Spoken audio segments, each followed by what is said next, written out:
God had a beginning. Before him there was nothing. He taught us that God taught him that there is yet, however, something in space which he described by the word force and by a few other terms. And he said that this force is still present in space today. Caucasian scientists think they have discovered this force through deduction in the early 30s, which they call dark matter. They think that it was out of this dark matter that the first life and all else came. The Honorable Elijah Muhammad taught us that the first life began as a single atom. It made movements that formed the basis of mathematics. 1 and 6 and 0 was involved. That's what I was touching yesterday. Mathematics began with the movement of God. But that was on a subconscious level. You hear me? And that's how all of us came the same way. These movements have deeper meaning, some of which I'm not going to touch, but this part I am touching. The first movement, God made one. That's how one got here. And then he formed himself. He went down and formed then a sixth. That's how this is time. But that's not all there is to that. I don't want to get into this in the wrong way. That sounds like I'm playing with a bunch of numbers. We're not talking about numbers. We're talking about what numbers really are. Okay? God's own movement created the base of mathematics and all aspects of mathematics. That's why talking to the brother yesterday who was a mathematician. Each human being in this room, every brother and sister that you see, represent in their person infinitely more mathematics than what white folks know about. Now, the power, the direction, and the purpose of the motion of this life came from within it. How long it took. See, that's your spirit there. The spirit is always in the flesh. It can be sent from here to there, but it has no meaning unless it gets in what it's sent to. The thinking of the prophets in the past is in the atmosphere. The thinking of the gods in the past is up of the atmosphere. And all of us who are growing up, you're growing right up into that. You wonder where some of your ideas come from. Bing, bang, boom, boom, wow, whoa. That's what it is. You're babies of God. We don't know how long it took him. But what eventually emerged from that darkness and from that which was first built up from that first Adam was a black man. Elijah Muhammad went on to say, if you could kill everybody on the planet, which you can't do it. You can't do it. But if you could do it, then everything would collapse and it would be as it was in the beginning. Nothing. Out of that nothingness, a black man would emerge again. He would start everything all over again.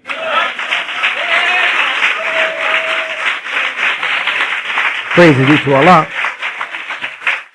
So we don't know from what Elijah Muhammad told us that Master Prophet Muhammad told him. We don't know how long it took him to create himself, for he had not yet laid the base for counting time like we do, but what preceded time is his motion. He started building up mathematics. That was to come later after his creation of the sun. It took a certain amount of time for him, not only to produce brains, but for those brains to become mature enough for him to experience consciousness. We've learned that this first man experienced pain. Exactly what kind, I don't know. But this was due to his own process, the process, rather, of his own self-creation. And every one of you know, every creative activity you are involved in produces pain in yourself and discomfort. And after that, you want some kind of rest, some kind of ease. You go to sleep, whatever, right? Take a vacation. Don't you? But here's the thing. Don't stop on the pain.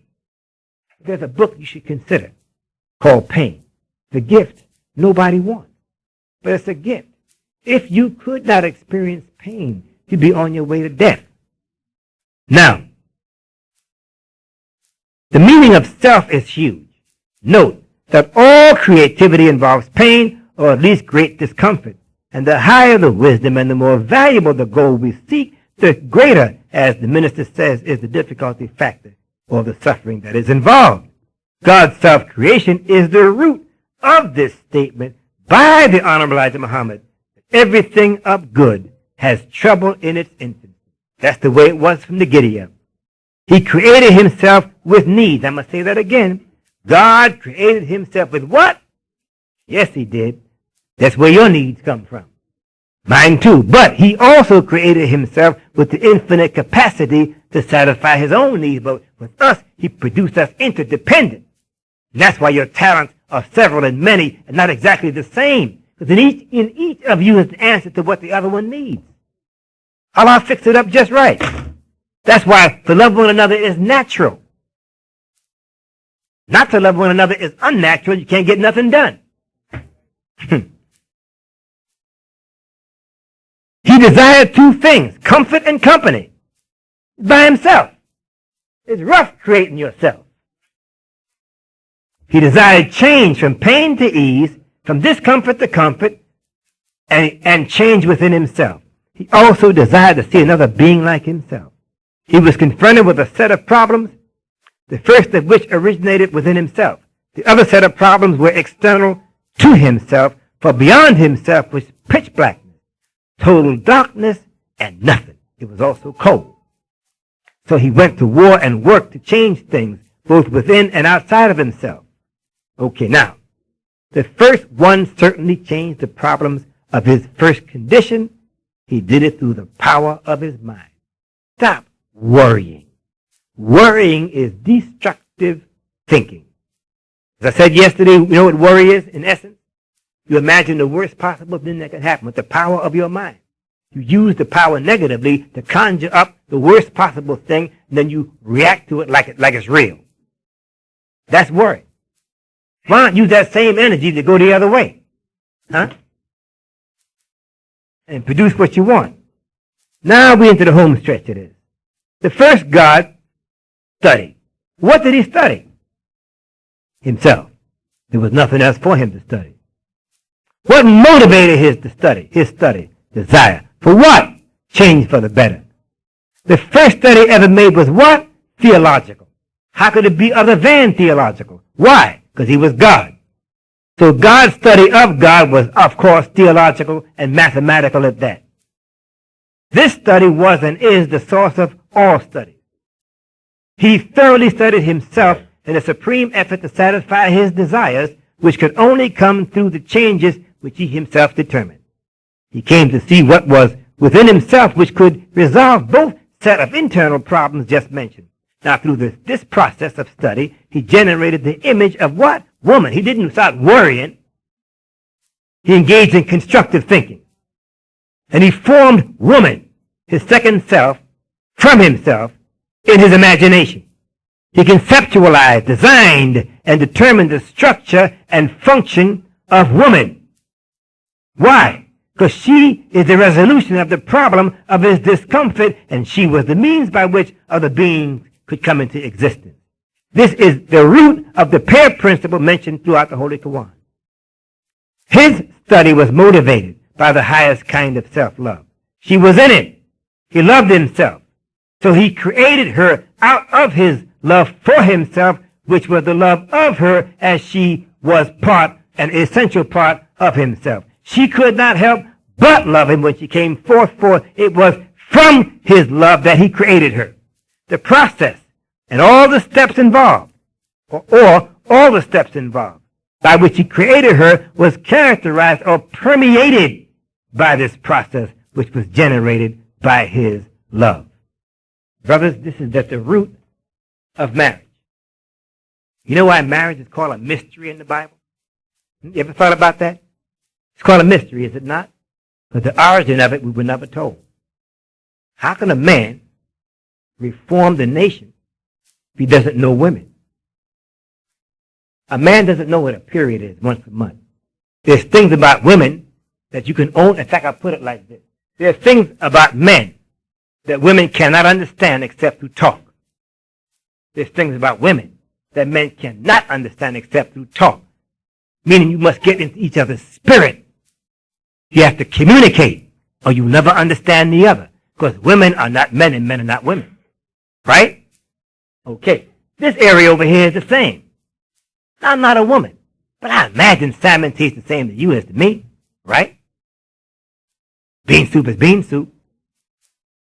Coal is coal. Putting your finger in a hot pot, 212 Fahrenheit, is going to burn both fingers the same way, right? Generalizing to make a point. This is important to keep in the back of your mind as we go through this. In those of you who have studied physics, the white people say there are 4 fundamental laws that govern creation, right? The most powerful, they give it a name. I think they call it the strong force. That is what? That's the law by which things hold together. And you take one hydrogen atom, just one, which you can't see with the eye. If we could take one right now, reach our hands in there, which we can't do it like that, and yank apart the electron from the nucleus, we would have to exert a force superior to the force holding it together. And if we did that, it would kill everybody in this room. And then some. Kill a lot of folks. Now, that's you. You're made up of what? Atoms. And the strong force is there. White folks call it that. How are you held together? By a law of nature. How ought we to relate to one another on the spiritual side of what you call the strong force, which preceded the strong force called divine love? Got it? White folks don't want black folks loving black folks. Why? Because you generate power. Think on the power now. The power in us. This is at the root of this concept. Because it's what you call fission. Fission is that by which the sun burns. Burns long time.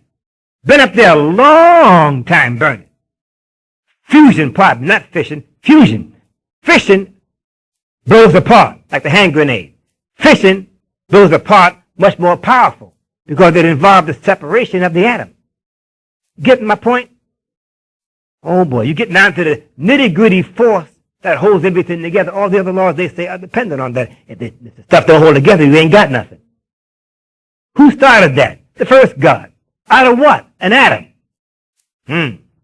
That love was the basis of the natural and heavenly state between the two on down into the trillions of years. Now we're in the fallen state. See, the fallen state is not just 6,000 years ago. Also goes back 66 trillion years ago. You follow me?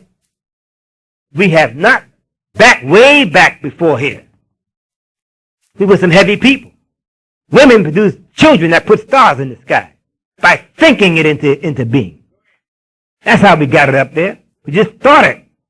That's what the stars, that's the power of positive thinking right there. We were more tender back before then. And the strongest man on this earth is brother and sister in Africa and over here in America. The brother and sister over here got some juice. Come on now, let's face it. The most powerful people, that's right, this woman, they don't woman to equal this woman over here, man. You know what she's come through? Same thing you came through. Hell. To the bus. There is no such thing as a worse hell than what we've come through. And Master Farad Muhammad in this city told Jabril Muhammad one day, he said there is no punishment that he could put on America to equal the evil they've done to us. None. Now, people talk about the kingdom of heaven, talk about making a better world. You can't talk about that, man, without getting the male-female thing straight. Do you agree? Now, this first God was aware of his state after his own creation. Then he was wise enough to study and improve his state. Through this intense and thorough study, he generated an increase of his self-knowledge. Then came the exercise of further wisdom to determine the process by which he would create her. Again, this first study was mathematical theology. As a study of the human being, both male and female, reveals mathematics infinitely beyond the mathematics generated by this world's best thinkers. We are also so very blessed today to be given even a little insight into the inner nature of the origin of everything, including God, which gives us his insight into every reality down to the present. The Honorable Elijah Muhammad taught us his life on these other planets. And he compared you sisters to the planets. The man had to go through a training that's beyond anything white folks know about. There's something about the woman that you can bring out of men that which nothing else can bring out, sisters. Even sisters in a messed up state of mind force the man to have to think and exercise control of himself. Yes, he gains mastery of himself in relationship to you, as you do the same thing. Now, I'm not talking about the woman in that respect. I'm talking about the man. That man was taken through many changes. He went through a terrible, terrible series of experiences. But it forced him to look all the way into the core of the self. He told us that in 1961 that the life on the other planets, which is inferior to this life, nevertheless it helps to keep and maintain God's sovereign position over creation. And sister, that's what you do for the man. Oh yeah. I'm not calling you inferior. I'm saying you help man rule. Man can't rule without your help. No man is born into this world and dies uninfluenced by women. Not even if you're a hermit. Women are here by the billions, aren't they? Are you seeing my point so far? Now, brother, look. The womb of the woman is that universe again in which life is formed. But it's even more than that. Because, brothers and sisters, look. I mean, just imagine, sister, just imagine the power that God has given you to form new life and determine the capacity for future gods and goddesses. My Lord. Think over the scientists who are the senders of the prophets. They were born of women. Sisters and brothers, let's be very honest about ourselves. Be very honest about what we know. There's a great deal about life and space, a great deal about the world, the vast universe we're in, that we don't know nothing about. And so part of Elijah Muhammad's education involved a thorough knowledge of the woman, because there are some things that is just not fit and proper for a man to say, women in general. He says it through the wives. Follow me? And women should teach women certain things. You agree with that? That's not proper for men just to come around saying everything to women, even if you know it. And now I've scratched the surface of some things, and I'm going to stop right at that door. What kind of education do you have to actually rule creation? Huh? I tell you, it's quite a bit more than what white folks teach. Okay? Elijah Muhammad was to learn. But all of us have to learn. We can't learn it. We're on our way to learning it even now as we speak. Thorough knowledge of self. If each of us is a universe in miniature, then you have to learn all the components, the principles on which every component is built, the law that governs each part. And it is that kind of, I say it like this, profound insight that the Honorable Elijah Muhammad was taken in. What he said to us, that he was taken into the knowledge of some things that we already know, but a deeper understanding of. Even such little things as the origin of the watermelon. We love watermelon. Ain't nothing wrong with that. It comes from the cucumber. Did you know that? That the onion, much of what your nerves are made of is right in the onion. Do we have nerve problems? Got a lot of depression and stuff? Stress? Go get you an onion and bite it like you would an apple. If you can't handle that, put it between some whole wheat toast. If you can't deal with that, put a little lettuce on it. But mainly eat some parsley. Because parsley knocks out the onion funk coming out your mouth. Don't nobody want to hug or kiss you if you smell them bad. You know what I mean? Can't go into polite company like that. Can't go in the bus or the train like that or the airplane like that. Eat parsley, it knocks out the onion, but your nerves are being fed. There's many things that Elijah Muhammad was shown, some of which he shared with us, some of which might sound like magic to you. But among the things he taught him that he taught us was that there's life on the other planet. That was back in the 30s. We all get a lesson called the actual facts. It's the first written lesson we get. Elijah Muhammad went through 4 grades of school. Yes, he could read. But he wasn't what you call a scientist. He was a hard-working man. And when the depression hit, he, like everybody else, was on the welfare. Now, what came out that man's mouth? There ain't no way in hell he could have got that on his own, and not that quick. One of the heaviest things you can look at that I got in detail in this book elsewhere is this. When I came in the nation some years ago, one of the things I did was to look in the white man's encyclopedias on his figures. The same figures that we have about the measurements, all those measurements. There's about 20 of them that we're given. What I have found is with the passage of time, the white man's figures get closer and closer and closer to the figures Elijah Muhammad was given. Not only about measurements on the earth, but even measurements in the planets. How far this is from that, and what's the shape and size of this, that, and the other. How did he get all that information? He got it from his teacher. Well, who was his teacher? How is it that the white man, with all of his fine education, as we say, has grown gradually?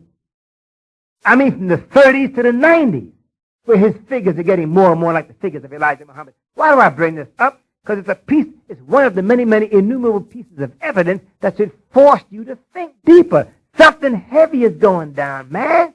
Something is heavy is going down, woman. And you are at the center of it. And you can't remain dumb forever about what's going down that involves you, that you can't get out of.